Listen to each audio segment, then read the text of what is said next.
Feature 1. Automatic Exam Mode Switch.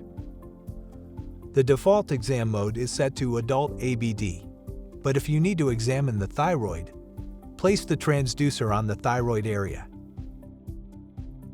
Tap the iTouch Plus icon.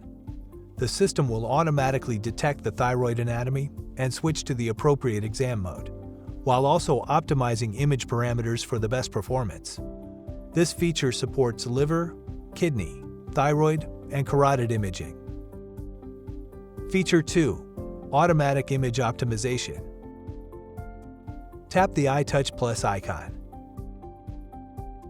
The system will automatically optimize the image parameters in B mode. Additionally, color, power, PW, and TDI modes can also be optimized by iTouch Plus.